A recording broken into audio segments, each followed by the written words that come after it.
Welcome to the Stray Pointers podcast, where seemingly ordinary people join us for extraordinary discussions.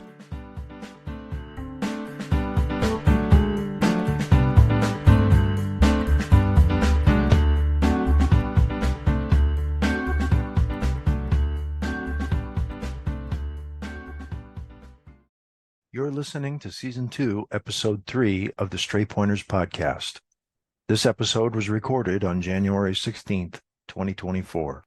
Please visit straypointers.com for more information about the show, including the show notes for this episode. Tonight, I'd like to welcome writer, editor, technologist, and contrarian, Jeff Duntemann. Jeff, welcome to the show. Well, thanks for having me. Good to be here. Jeff, we passed a couple of Pascal milestones not too long ago. A few months ago, Turbo Pascal turned 40 years old, if you can believe that. Oh, I can believe it. And more recently, we lost Professor Nicolas Wirth, the Yes. creator of the Pascal family of technology. I thought it would be a good idea to have a Pascal-themed show, and you were the first person I thought of, which will become evident as we, why that is, as we get into the discussion here. I thought we'd start. I've read a lot. You know, you've been published a lot, so I know a bit about your background. Could you tell me a little bit about your early interest in electronics and computers? Well, sure. I became interested in electronics because I was taking a shortcut through an empty lot one day when I was in 6th grade and saw a radio chassis sitting in the dirt. And I thought, wow, what is that? That's a radio with the cover off, goodness. And flipped it over, and there's all these little wires and little things on the wires. So I, basically shook the dirt out of it, took it home, and started cutting parts out of it and trying to figure out what they did. And everything points back to that. So this was like pulling Excalibur out of the stone for you then. Pretty much. I'd always been interested in astronomy, but electronics kind of intruded, in part because I could create whole new things using it. Whereas telescopes, you look at stuff that's been around for billions of years, which is good.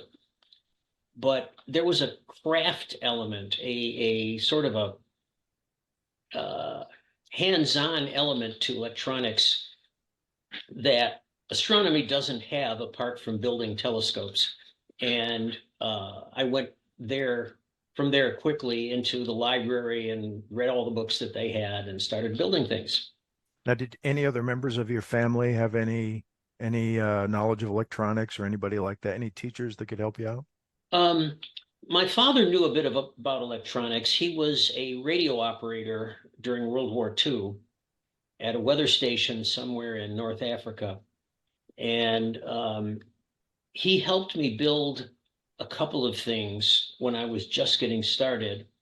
But in a lot of ways, he was as puzzled by a few things as I was, because he built a crystal set when he was a kid, and that's as far as he got. But the other person was my Uncle Louis, my mother's brother, who was sort of like the family eccentric. He's a saint to me, but a lot of my aunts and uncles sort of. St. Louis, for real? Yeah, St. Louis, yeah. Meet me down at St. Louis. Well, Uncle Louis gave me stuff, and he gave me stuff that made that first old radio look like small change. He gave me the chassis of an entire late 50s TV set.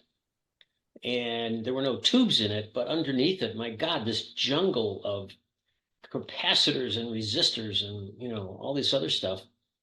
And he gave me other things as time went on, including tools. He gave me my first soldering gun. And basically, he didn't teach me much. He lived a long way off. So I didn't spend a lot of time with him, but the material that he gave me to work with was basically priceless. Now, did you have any classes as you were going into junior high, high school, that sort of thing in electronics? No, not really. I was self-taught. I binged on library books, and there was there were lots of books about electronics for teen and tween boys. You know, there was a whole series, the boys' first book of radio and electronics, the boys' second book of radio electronics. The library had them all. I took them out, read them, took them back, followed the circuits, built the radios.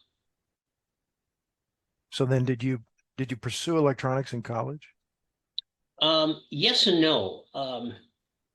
In college, I I took the jump from CB into amateur radio, ham radio, which of course requires you to know a certain amount about electronics, although it's a fairly narrow uh, band of what electronics actually can do. But I got my first amateur radio license while I was a sophomore in college. And it opened a few doors for me because there were other books that told you how to design resonant antennas, how to build a transmitter out of old TV tubes and parts, which I had in a couple of old beer boxes in the garage. And I built my first transmitter. It was a lousy transmitter, but I got some contacts on it. And it solidified my desire to build new things. And that is where electronics took me as I got out of college and took a job with Xerox fixing Xerox machines. And I learned a lot about that. Xerox has an excellent training center that teaches electronics, even though the old machines that I was usually called upon to fix had nothing more electronic in them than a relay or maybe a rectifier. But the training was invaluable, and it took me to the next stage in building things. Can I ask real quick, what was your major in college then? Well, I'll freely admit this. I withdrew from engineering school because I knew it was not my calling. And at the time, my father was dying of cancer, and my home life was kind of disturbed, let's say. Mhm. So I talked to some of my friends, and my high school locker partner went to DePaul University, and I looked them up and decided to become an English major because then I could be a teacher. I also discovered at the same time period that I could write, that I could explain things. And I wanted to learn more about how one did that. So I majored in, liberal arts, but really I was hoping to become a writer. And that's why I chose the major that I did. Okay.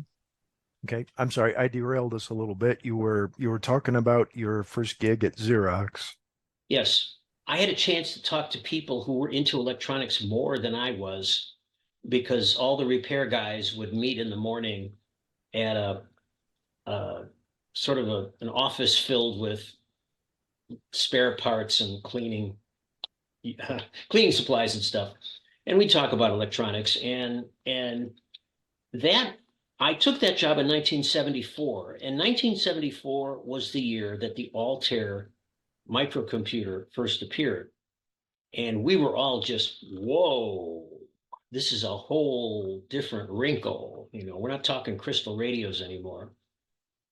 And my experience at Xerox and the other guys that I worked with there um, led me in the directions of personal computing, but I did it my way. I built my first computer on a piece of perf board that I got at Radio Shack and a hat full of parts that I ordered from some online place. And I built something called a Cosmac Elf, Oh, sure. which was published in Popular Electronics in 1976. They gave the circuit, told you what parts.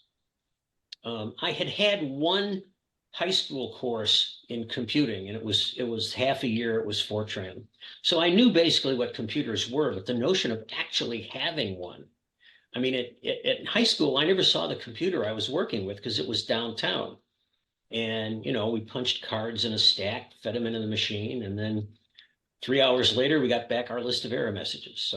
So how did you make the jump from Fortran to RCA 1802 assembly language? In part because I I had been dipped thoroughly in electronics, and I had also read a couple of books by a very talented man named Don Lancaster, who had books on the major families of integrated circuits, RTL, TTL, and CMOS. And I bought those books because one of the guys at Xerox recommended. It's like Gus said, you really need to read Don Lancaster, and I did. And it was because of those books that I was able to understand what I was doing. Fortran was an abstraction, whereas the 1802 was signal levels represented by voltages that I could measure with my voltmeter. And so it was nothing short of wonderful. In fact, I never had an assembler. I created binary code in my head and toggled it in with 8 little toggle switches. It was wonderful fun, and it taught me a great deal about the structure of computers and the way that their logic works internally, to a degree that I wouldn't have gotten if I had just taken a course, that allowed me to program a PDP-8 or a PDP-11 or something. So building the computer was the big win with the Cosmic Elf. I didn't do a great deal with it, but I ended up building 3 of them, each one bigger and more complicated than the one before. And the last one had 2,560 bytes of memory wire wrapped onto the perf board. And I built a sketch program. I could actually draw pictures on a coarse, low resolution TV screen. And, it looked like an old Pong game, but in fact, that's what the chip was designed for. Was this basically your last model? Was this looking more like a desktop computer at this point with keyboard? It had a front panel. It had a front panel that was built out of a broken Xerox machine platen cover, which I dug out of the garbage, and trimmed it up a little bit and used it as a chassis, and had a front panel with LED displays in hexadecimal, and the 8 toggle switches, and even a keypad. And I wrote a little program to read digits off a keypad, so I didn't have to set 8 bits for every byte that I wanted to toggle into the machine. And so again, it was extremely educational just to get in there and wire wrap the thing myself. So then what was your first actual desktop computer? My first desktop computer was a CP/M machine, CP/M 80.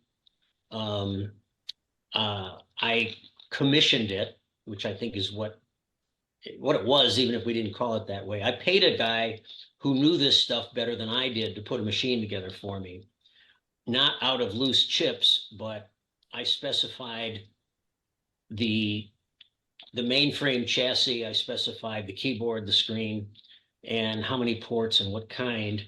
And he put it together, and I paid him for all the parts, and I paid him for his labor. And I had a blazing 1 megahertz 8080 CP/M machine, but it ran WordStar. Sure. And I had the foresight to buy a tall screen. It wasn't a 4x3, it was like square. And I could get 43 lines on it.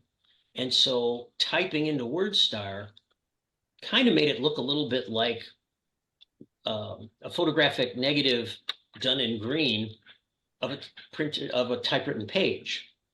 And that was fascinating and very attractive, given that everything prior to that, because I had been writing short stories and articles for a couple of the ham radio magazines on an IBM Selectric. But now I could write it on a computer and print it out on an employee discount Diablo printer. So I was set. That was 1979 going into 1980. So aside from Fortran and the various assembly languages, what were your first programming languages then that you used on the CP/M box?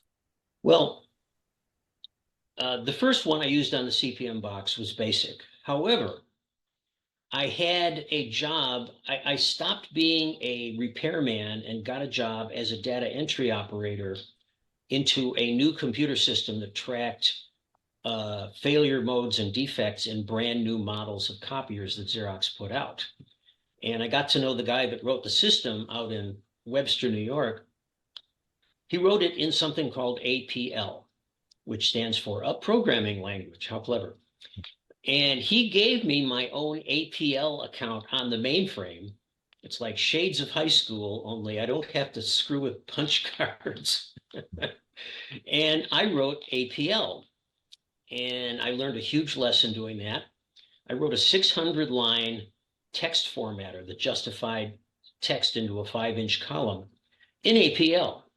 600 lines. By the time I got to the bottom, I couldn't remember how the top part worked.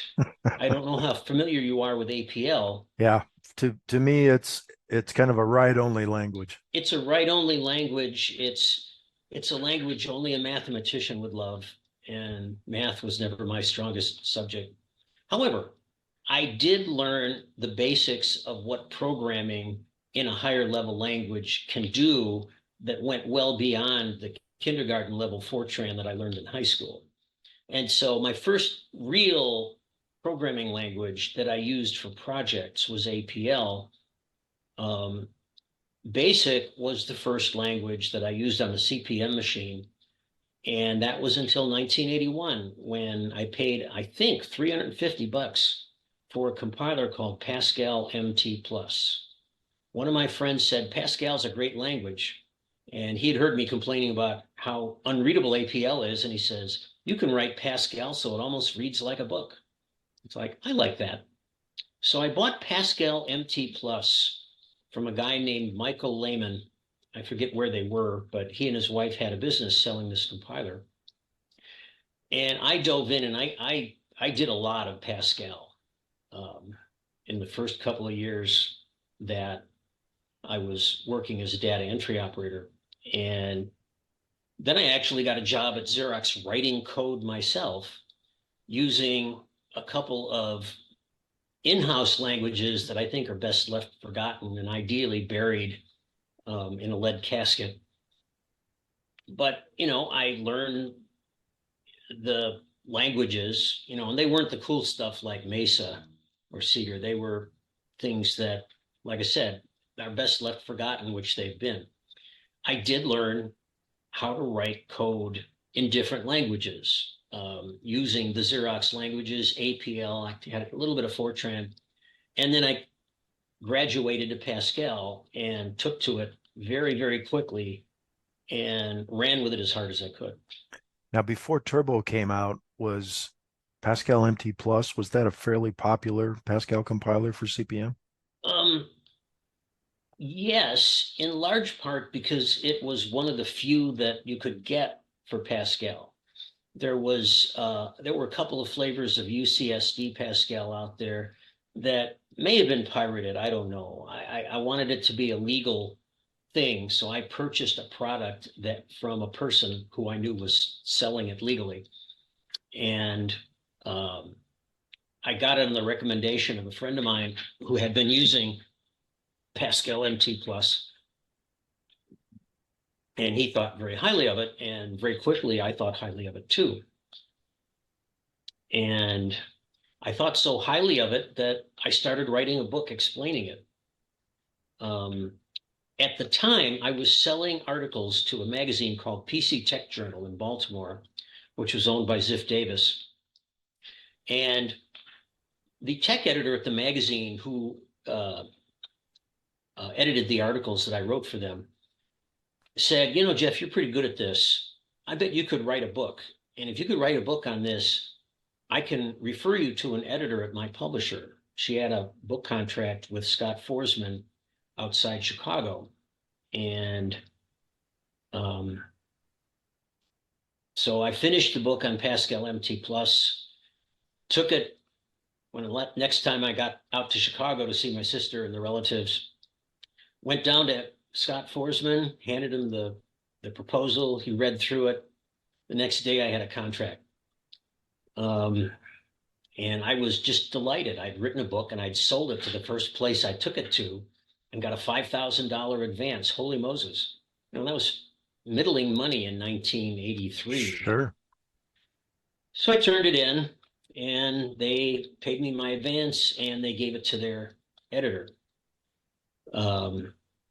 And the editor said, "This is a great book, Jeff, but," and I said, "Yes, I know. Turbo Pascal is taking over." And yes, it was. I bought Turbo Pascal as soon as it came out. And I realized that MT Plus is pretty good. Turbo Pascal was better and it would reach more people because it only cost $50. I paid $350, which in modern dollars is over 1,000 for MT Plus. And Turbo could do everything it could do and other things as well. Did they let you keep your advance? Oh yeah. Oh, great. Because, well, I'll tell you why they let me keep the advance. My editor said, "How much work would it be to go back to your book and rewrite it to cover Turbo Pascal?" It's like, holy Moses, I have no idea. But I said, "Hey, no problem." And so I went back home, and 6 months later, I had a Turbo Pascal book instead of a Pascal MT Plus book. Sent it to my editor, and he said, "This is great. We're going to publish it as soon as we can." And it took another year and a half for them to publish the damn thing. I don't know why. But eventually it came out in the middle of 1985. And that was Complete Turbo Pascal, my first book. Sold a lot of copies, went through 3 editions, and I'm quite happy with the way it turned out. You first entered my radar on a magazine that was the house magazine at Borland called Turbo Techniques. Well, you had to turn in a card. You had to register the product. If you registered Turbo Pascal or Turbo C or whatever it was that you had, you would get a year's subscription to the magazine. And that's how it worked. I took that job in February of 1987. And I left Ziff Davis in January and then took the Borland job and I created a magazine for him called Turbo Techniques. And Philippe Kahn, who of course ran Borland, had a set of specs. He wanted it to be bigger than Dr. Dobbs Journal. And I said, "That's a lot of pages." "Well, we can do it." Like, well, yeah, I can fill that many pages, but I'm not sure how many pages of ads we're going to sell. Are you going to sell ads to your competitors? And he says, "Oh, sure, why not?" Well, sure. The story compressed meant that we published 6 issues of Turbo Techniques and everybody loved it. But in each issue, we sold 15 or 17 pages of ads, which was nowhere near enough to pay for what eventually, I believe the final press run we did was 217,000 magazines, because they promised anybody who registers Turbo Pascal or whatever others they had at that time, I'm pretty sure they had Turbo C, will get a year of the magazine for free. And I did exactly what I was told. And after a year, somebody was doing spreadsheets and decided this was a money black hole. We don't want to do this anymore. So they canceled the magazine, sent us all home. And it was one of the most fun I've ever had making money, putting magazines together. Now, shortly after that, you were back on my radar at Dr. Dobbs Journal Yes, in a column of your own called Structured Programming. I How did that was. happen? There was another gentleman, and I think I'm having a 70s moment here. I don't remember his name, but he was doing the structured programming column. And Was it Kent Porter at the time? Kent Porter, yes. Kent Porter pitched another column to John Erickson, who was running the magazine, Dr. Dobbs at the time.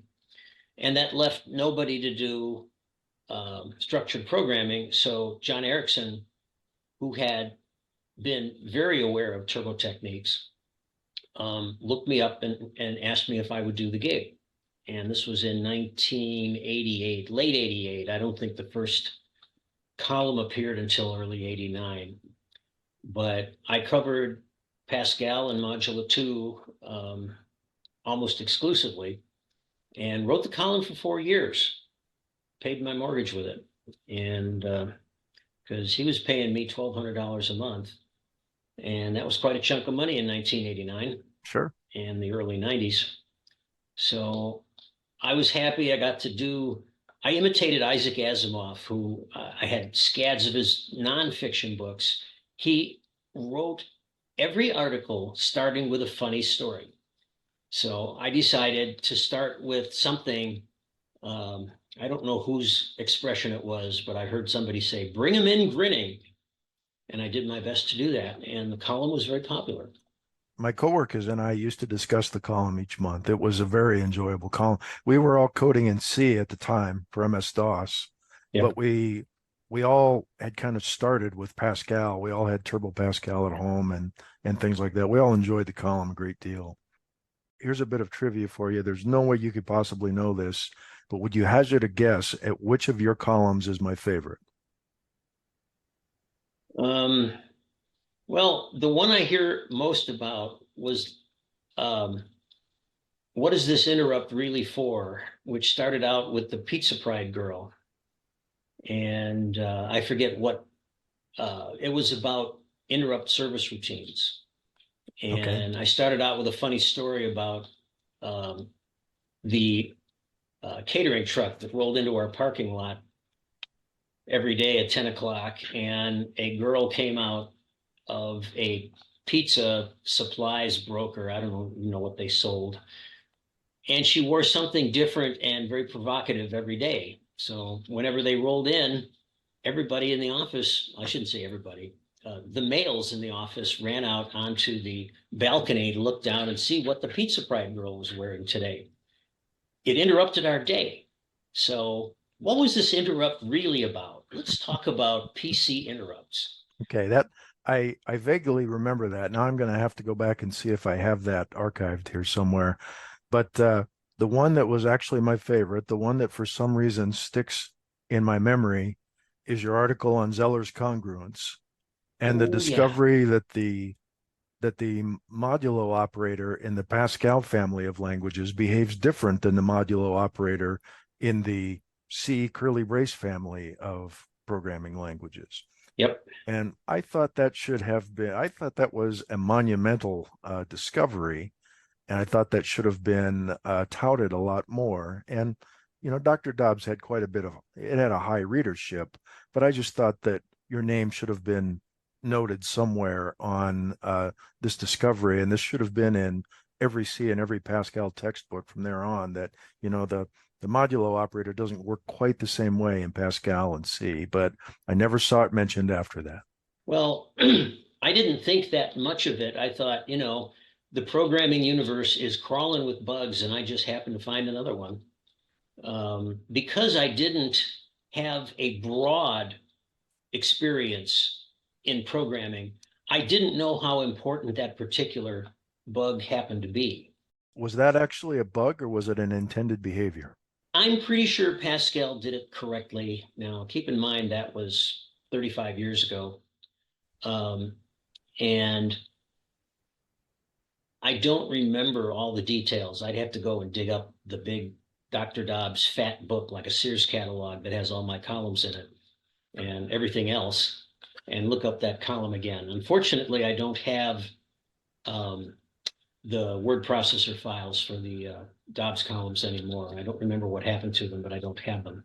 I know they collected some of the columns of some of the other authors, like they had collected Sea Chest into Sea Chest and Other Treasures and Yeah. And books like that with Alan Holub's column. Did they do the same thing for structured programming? No. And I didn't know about Alan's book until long after the fact. Remember that I started a new publishing company here in Arizona in 1990, and that took a lot of work. And eventually I had to tell John Erickson that we're starting to publish books and a magazine, so I have to retire the column because I can't do it all. Mm-hmm. And that's why I stopped writing the Dobbs column. John understood, but he really said, "You will be missed." And he was one of the best editors I've ever had. You've completed your run at Dr. Dobbs Journal, and now you've formed, did you call it the Coriolis Group at the time? It was incorporated as the Coriolis Group, and our logo was a spiral galaxy, because it sort of reminded people of the Coriolis effect. And I got the name because the volume name for the hard drive on my PC at home was Coriolis. I'm not sure why, but I said, hey, let's name the company after my hard drive. And it stuck. And we worked real hard, but we got a magazine out, PC Techniques. I wonder where that name came from. And in 1994, we started publishing original books.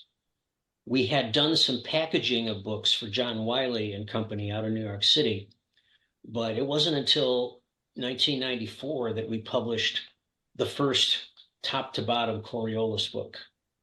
And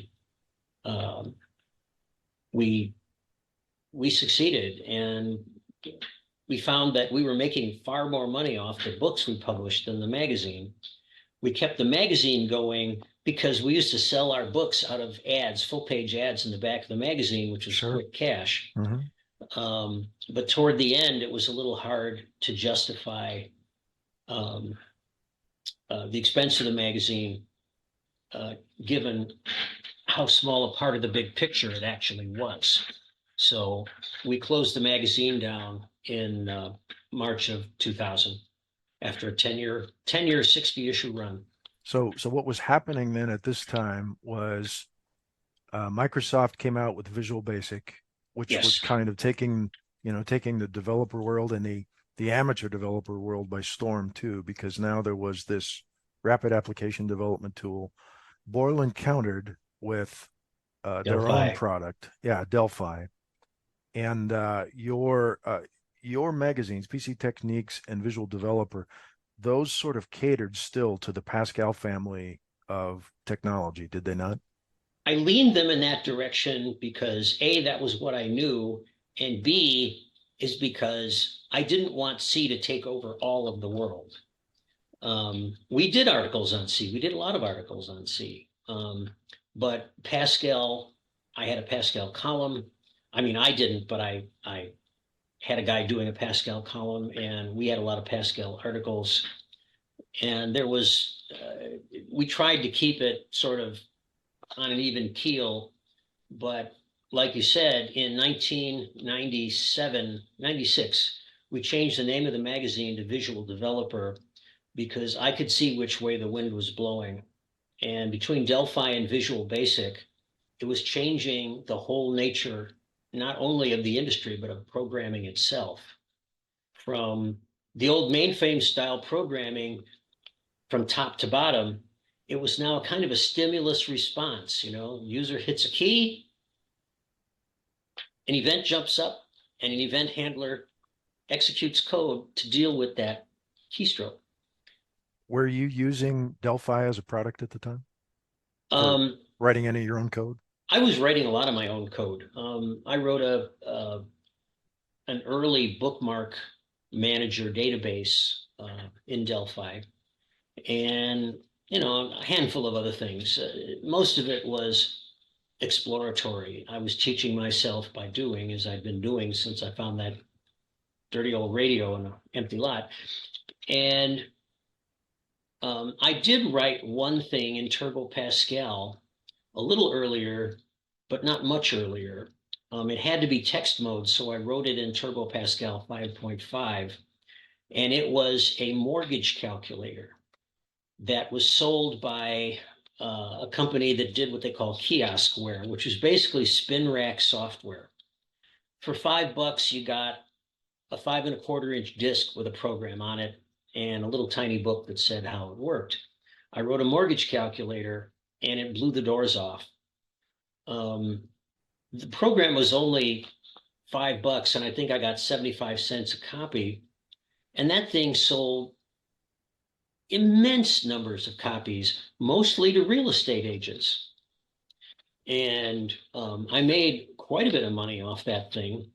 And eventually the company went out of business. I don't know what happened, but they reverted rights and it went away. But I wrote a commercial product in Turbo Pascal 5.5 using objects and the Turbo Vision application framework, which was text mode, but it was very similar to the VCL that Delphi used. It was an application framework.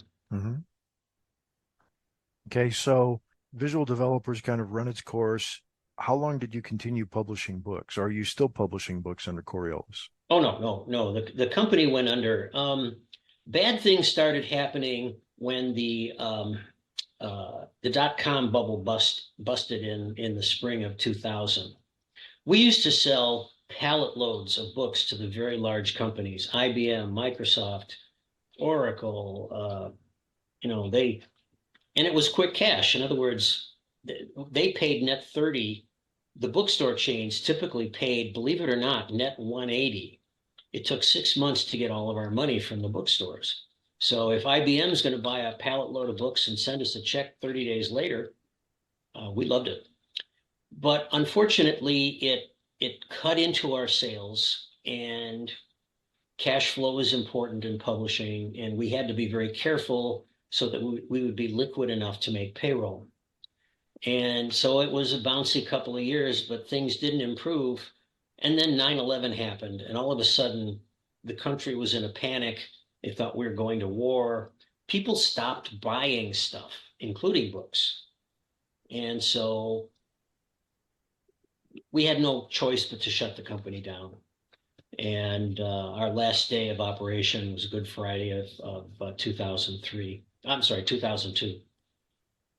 And I miss it. It was a huge amount of work, but it was wonderful fun. And boy, did I learn stuff. Wow. Can we talk a little bit about Professor Weert and Pascal's impact on computing, in your opinion? Oh, sure. What kind of a mark did Weert leave on computing? He designed Pascal in Modula 2 and Modula 3 in Oberon. But really what he did is he wrote a couple of books that helped us think in Pascal and solve problems in Pascal. The book wasn't about, for loops and do while and all this other stuff. Algorithms plus data structures equals programs. And that book was brilliant. And that was the book that taught me how to write actual good size, complicated, useful programs in Pascal. And I was able to apply that knowledge to the new paradigm of object-oriented programming, which Weert did not cover in his books, or his languages did not have it. That came later from Turbo Pascal in their 5.5 release, and eventually everybody did it, but Delphi was fully object-oriented. So Weert wrote a very accessible book on how to think about the programming challenge. And that's algorithms plus data structures equals programs. I got it right on my big bookshelf here, even though I bought it like 40 odd years ago. It remains one of my favorite books on the programming challenge. So do you think there's something missing with contemporary computing education now that they really largely don't teach Pascal anymore? Well, that's a hard question, because computer science programs ideally train people to have skills that are applicable in the working world. In other words, they want to make sure that they give you the stuff you need to know before you graduate with a bachelor's or a master's and then go job hunting. An awful lot of modern programming is done in C and C++, Python, but that was very, very much more recently. And so Pascal was used, I think, in, like CS 103 courses where they're trying to teach the students what a for loop is, and how Boolean operators work, that sort of thing. But once you got into CS 105, boom, it's in a different language. It's C++. And, there are all these other languages that have happened in the last 10 or 15 years. The only one I respect to any extent is Rust. That's a whole different discussion. Pascal is not often used as a teaching language anymore. However, I am surprised at how many companies use Delphi still today in 2023 to develop commercial products. I know that you have a free book that you make available for the FreePascal compiler. Yes. Which is at the heart of a Delphi work-alike called Lazarus. Yes. What do you think of the modern Pascal cult popularity? Well,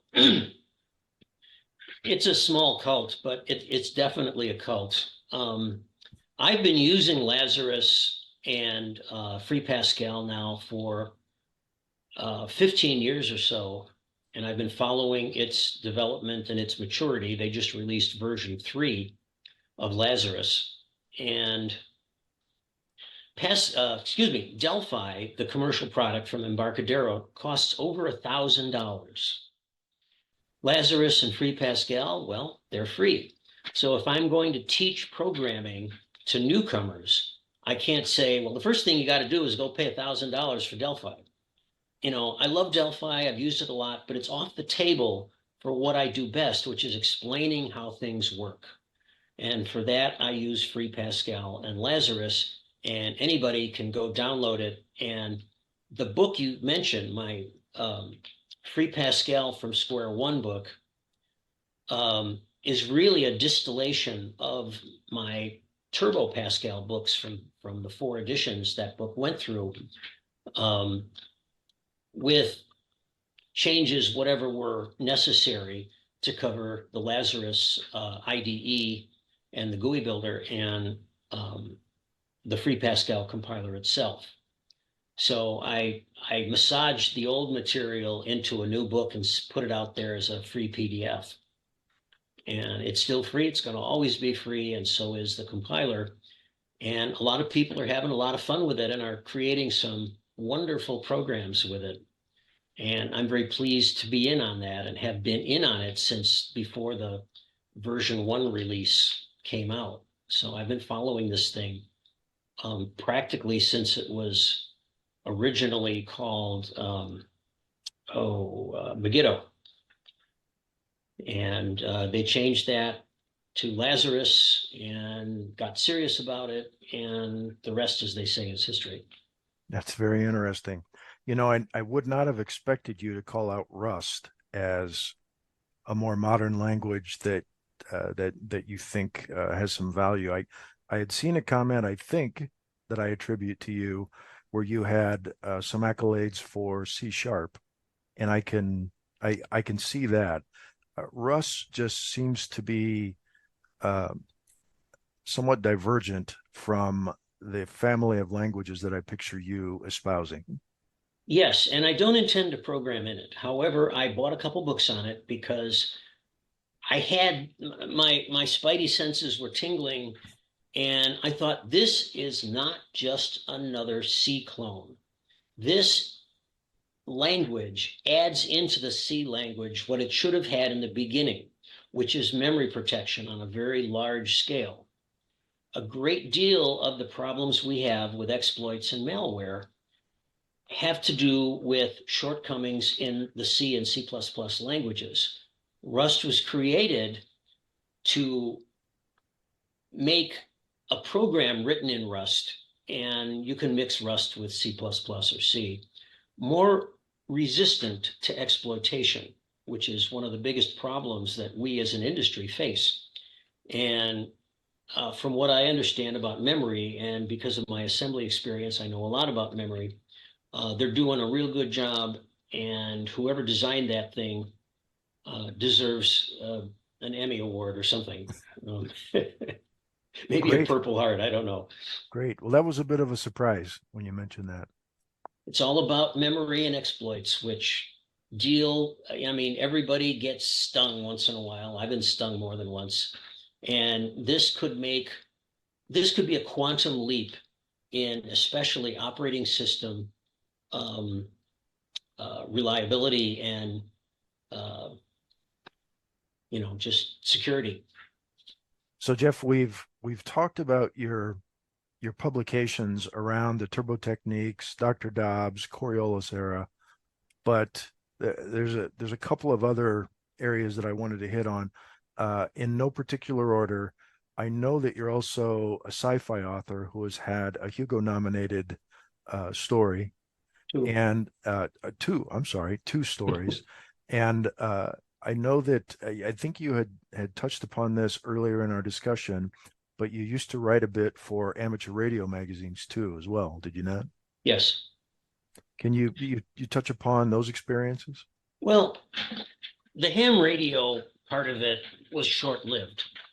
Once I had my own computer and I started writing articles about the Cosmac Elf, sold them to, I had an article in Byte Magazine, Creative Computing, um, and that pretty much put ham radio in its dust, at least on the writing side. I still had a station, I still got on the air, but I didn't write much about it after I built my first computer in 1976. And, uh, it's, I found programming to be a compelling exercise of my abilities to explain, which is probably my biggest single talent, is that I can make something complicated accessible to beginners in the field. And it sounds like bragging, but I've been told that in fan letters that I've gotten down the years, especially for my assembly books, which took what amounts to one of the most difficult languages to learn. And I treated it as a programmer's first language. Even if you've never programmed in anything else, let's start out in assembly. And people thought I was stark raving nuts.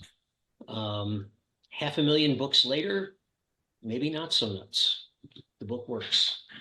Now you still sell assembly language from Square One, a Linux edition, do you not? It's not from square one. It's assembly language step by step. Step by step, I'm The sorry. first assembly book I wrote for a different publisher was called Assembly Language from Square One.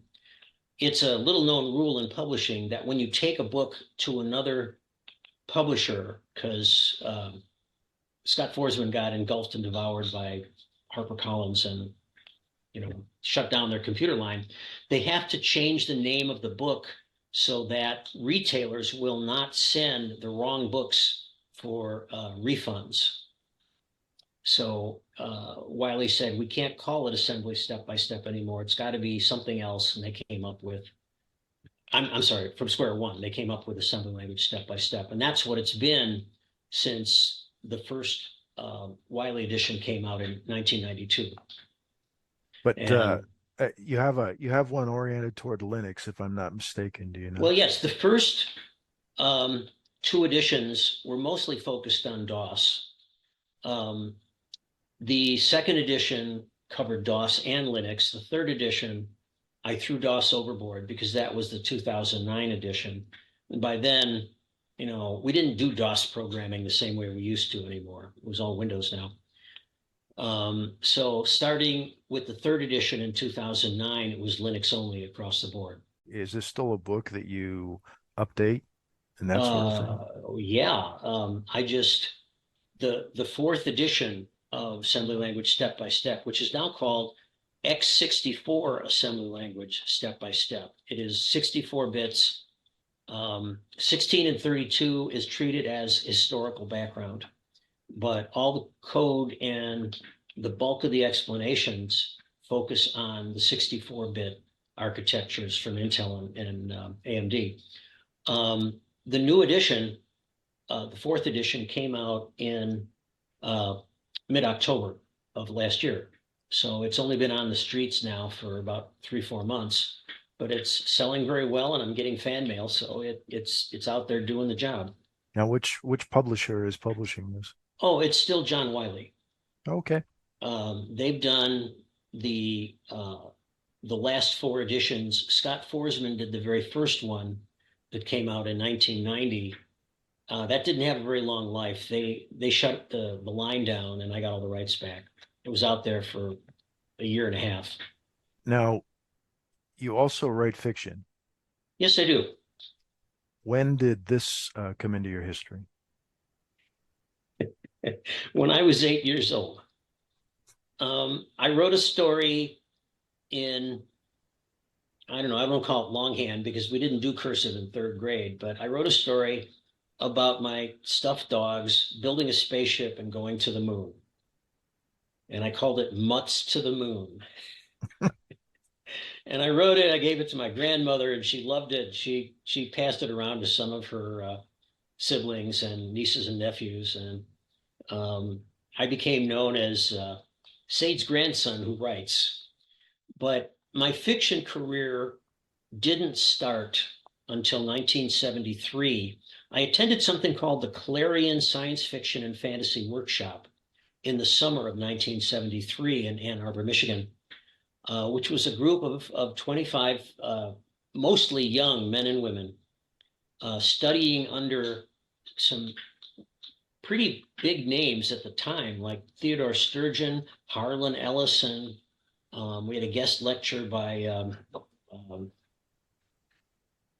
Harry Stubbs. What was his? Hal Clement. And Ben Bova from Analog Magazine. He was there for a week. Kate Wilhelm. It was intense. But when I came out of there, I felt like I knew what I was doing. And I took one of the stories I wrote at the workshop, cleaned it up, according to Writer's Digest guidelines, which, I bought the book, sent it to Harry Harrison for his anthology, Nova 4. And he sent me back a note, said, I'd like you to clean up a little bit on page, etc. He told me what he wanted me to change. And he said, if you change that stuff, I'll buy it. And I changed the stuff. I sent it to him. He sent me a contract, sent back the contract. I got a check for $195. That was my first story, and it was not my last. On the other hand, when I hit the big time in computer publishing, my science fiction output fell off radically in the early 80s. And it wasn't until the 90s that I came back. I had 2 stories on the Hugo Award ballot, but they didn't win, but they were on the final ballot. And not everybody gets to do that. But I started writing a novel in 1997. I had the time because we had grown so big that I now had staff. I didn't have to do every last little bit of it myself. And so I delegated whatever I could, and I had a little free time after work. And I wrote a novel called No Way in Hell. And one of my friends said, Jeff, I worked in a library once, and they won't, a bookstore, and they won't shelve a book if it has the word hell in the title. Okay, then I happen to have a couple books with hell in the title. Granted, they're historical theology, but I changed the name of the book to The Cunning Blood. And it was my first novel. It got rejected by all the biggies, Tor and Aspect, which I don't think exists anymore, and DAW. So I sold it to a small press for $750 and then started writing more. But the book actually got legs. It got reviewed very favorably in a couple of very important places like Instapundit. And we blew through the first 1,000 copies, I wouldn't say overnight, but we sold through, and instead of reprinting the book, they gave me the rights back saying, we're not going to, basically they were saying we are going out of business. And I don't want to embarrass them by naming them here, but that was okay because by then I had mastered the art of creating ebooks and paperbacks to be published first by lulu.com and later by Amazon. And I released The Cunning Blood as a paperback and as an ebook. And it's been my bestseller now ever since I put it out, 10 years ago. Wow, that's great. But I've written several novels. I have 2 short story collections and a couple of odds and ends. So what does Jeff Duntemann do now? Well, I'm 71. I don't do as much as I used to per unit time, but I write science fiction. In fact, I was writing a chapter on my work in progress, The Everything Machine, this afternoon. Finished another chapter. I'm closing in on the end of the book, and I've really been writing novels to the exclusion of short stories, just because novels are, they're bigger, they sell better. You have to collect a bunch of stories into a book to get anybody to read them. So I've been writing novels. I wrote 2 fantasy novels, 2 short SF novels, in addition to The Cunning Blood. And I'm now working on a full-size science fiction novel, which takes place in the same universe as The Cunning Blood and has some of the same concepts. And I'm hoping to get that thing finished by the end of March, if not sooner. We'll see. But I also program. I take my telescope, the same telescope I built when I was a high school freshman, out to look at the planets. And I read a lot. If I didn't read, I wouldn't write. Let's put it that way. And I build things. I have a workshop. I have an engine lathe, and I have all kinds of power tools and stuff. And I've built robots, and I still, every once in a while, I throw a radio together just for old time's sake. I've got all the electronic parts that I got from Uncle Louie and dug out of old TV chassis on garbage day. It's all there. And I go out there and I use my hands and build something. That's important to me. Everything else I do is kind of intellectual, but I still like to get my hands dirty and build something that I can then use and demonstrate and learn from. Well, Jeff, thank you for joining us tonight. This has really been a pleasure. I've read your works for decades, and it's been very nice to chat with you this evening. Thank you for joining us. Thank you for the pleasure of having me here. This has been wonderful. Take care. You bet. Thank you for listening. Let's do this again soon. Take care.